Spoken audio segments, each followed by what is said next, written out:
This was at the Guggenheim Museum this summer in the Prague show. Done for the reproduction. This is done for the actual painting. And you can see how intelligent Matisse is. What a guy that man is. You know, what he does, you see the light plane up here, which comes like that on her cheek, and it goes into her nose. And then you see the plane below, adjacent to it, the sort of orangey, sort of ochre plane. And then the sort of sienna thing hit down here, and a different thing here. That's what I mean by the precision of color. Look out. And what does he do? He gives you a sensation, the neck's here, the masculine face is out there. Now, when I'm attacking these various painters, that's what happens. He gives you an equivalent of what happens there. Because as a painter, the great mistake when people talk about representational painting, they think you're sitting there and you're sort of painting away, and many painters do that, I agree, but you sort of paint down the canvas and you sort of put in the details and articulate this and cut the painting. But actually, you're having, as you face whatever the appearance is in front of you, whether you're facing yourself in a mirror or a model or an apple or whatever the hell it is, you're having to invent the equivalent of what you're seeing. You're having to invent a series of relationships, of rapports that lead you into that. And Matisse, what a master. And look at this painting. Unfortunately, when you go to the Pelican Museum, it doesn't hang. It doesn't hang and it should hang. And again, how did a guy have a talent like that? How could he get that broad shield of the forehead, the nose coming down like that? The space as you come in here, leaving the bare canvas here. What force? I mean, look how he goes in with the neck here. What force the man had. What remarkable genius he was. Let's look at two more paintings by one by Matisse. This is 1915, again from a reproduction. One of the great Matisse. Tiny painting. I mean, a painting like this. When we went to that Nice show in Washington, it was such a miraculous painting. It's a powerful thing, even though it was so small. Look how he draws. Look how a man can draw. And again, the vision of the color plane. Now, it's too homogenized in reproduction. You can't really feel how you go way back in space here and you come out here. I never understand what they mean about when the art historians and many painters talk about space and the flat space of Mondrian. I don't find Mondrian space flat, you see. And when you're dealing with something, Mondrian is not really dealing with an appearance. But if you're dealing with an appearance, and you know, goddamn well, this comes out here and that goes back here, you have to invent a relationship that does that. Now, what the hell do you mean by flat space? You will flatten the space. Now, you have here a Coptic textile. And it's a Coptic textile in a ruinous condition, right? Falling apart. My God, it is absolutely... Who are the people that do this? We don't know their gender. We don't know anything about them. All we know is that they're the masterpieces. And you want to learn about doing their head, you look at something like this. I mean, this artist, as I said, we don't know the gender of the artist, we know nothing about him or her. All we know is that person had it. Let's look at two more of these Coptic textiles. Now, I must make some enemies among the artists now. I did not like the Degas show. I really didn't like it. I thought if at least they had chosen some of the better late Degas, it would have helped, and they didn't do it. And the main part of the show just made me feel that I didn't want to paint. That happened to me once before at a Georges de la Tour show in Paris, and my cure was to go immediately to the Louvre from the, I think it was at the Orangerie or something, the Georges de la Tour. I went to the Louvre and stood in front of the Louis Leland Charret, I saw what he did with his graves and stuff.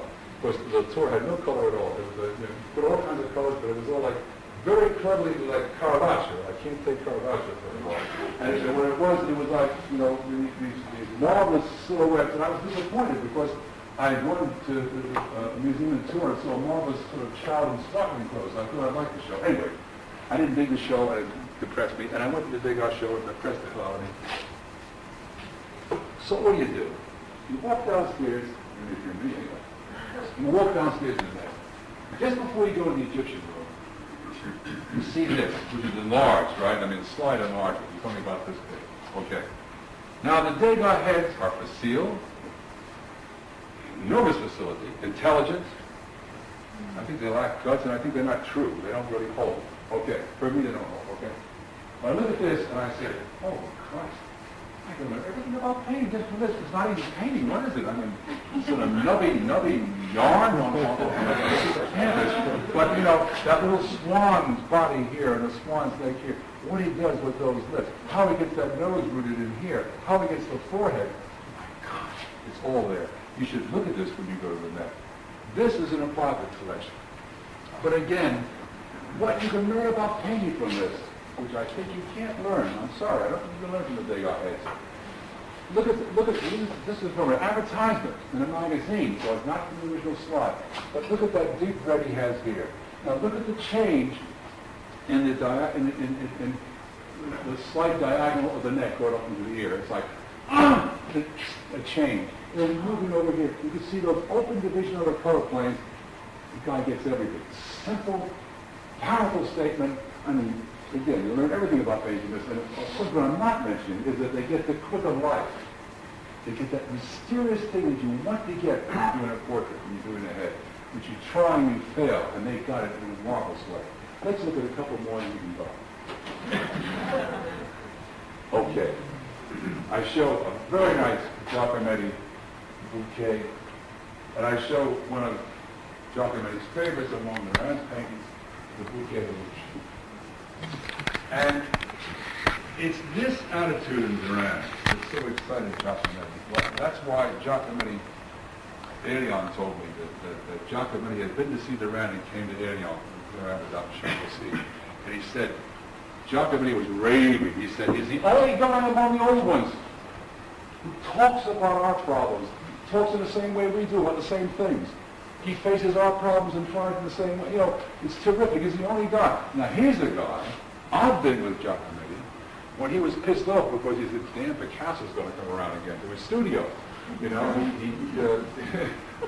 Picasso sought him out.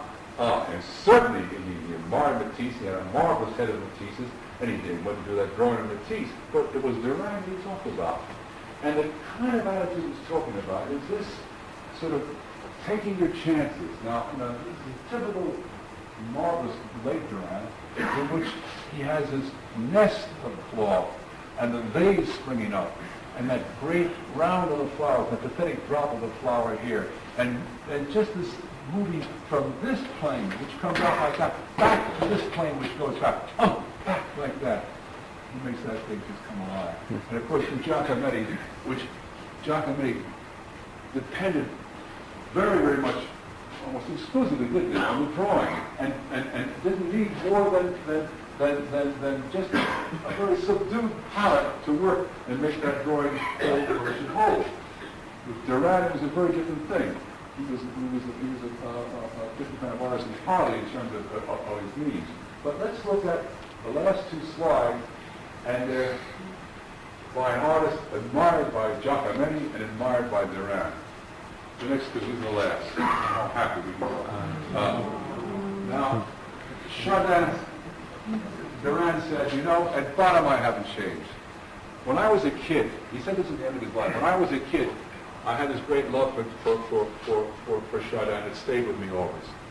Giacometti, in writing about this particular Chardin, said, I saw this painting, basket of strawberries, small painting, in a large gallery, filled with very busy big paintings. And he said, you know, some of those paintings faded away and this thing became like a mountain. And this thing, which is in Scotland, that's a superior slide, and this is not a very, that good a slide. But it's typical Chardin thing. He gets the pressure on this plane, and he looms out with this plane. He gets that dark configuration coming in the tailpiece here, erupting there. This beautiful thing of the flowers coming out, and the reverse thing of the Delft design, and the flower dropping here. But this painting, late Chardin. And amazing. With that horizontal down here, that great wedge of the dark up here, and that light green here.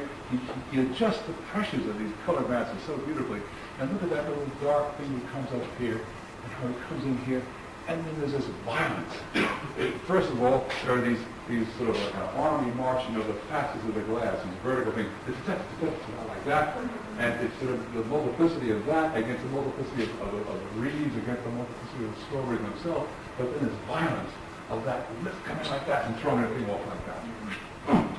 And you can see what Green saw in that. You can see what Ferran saw in that. You can see what Giacometti saw in that. I mean, these paintings are not paintings that the public stands by. I mean, the public walks past paintings like this. There are two Chardins in the Met. The bubble blower and that still life with the cat and the civil tureen and the Spanish. And it hangs in the gallery with absolute crap. I mean, there are really, really bad paintings in that gallery. There are things by Goods that are, you know, like Norman Rockwell. They're better than Norman Rockwell, but they're damn near to Norman Rockwell. The public doesn't know the difference, of course. But unfortunately, one suspects the art historians don't know the difference. I remember a friend of mine attended a meeting of the board at the Wadsworth Athenaeum, and they were discussing a show. They were going to have a show of Greuze. And my friend piped up and said, "What about Chardin?" And the answer was, "Why have a boring painter like that?" I mean, you know, that's the epitaph for Mr. Chardin. But I must insist upon the fact that when a painter looks at paintings, unlike the art historian, when a painter looks at paintings, he's not thinking 18th century, 20th century, 2nd century BC. He's thinking, what is immediate and alive? Can I become part of the rhythms of this painting or not? That's the whole thing. And what has happened, what is horrible with the art history is that the reason you have a great Andy Warhol show, aside from the commercial value for everyone involved, is that what did Barr do? Barr put down the rand, left an opening so you have this crazy vertical structure where you say, hey, there's Fauvism and there's Cubism and there's Andy Warholism. You know, it just goes like that. It's a horrible thing, and everyone's sort of enslaved by it. Anyway, enough raving, that's it. So we can close the meeting. Thank you very much.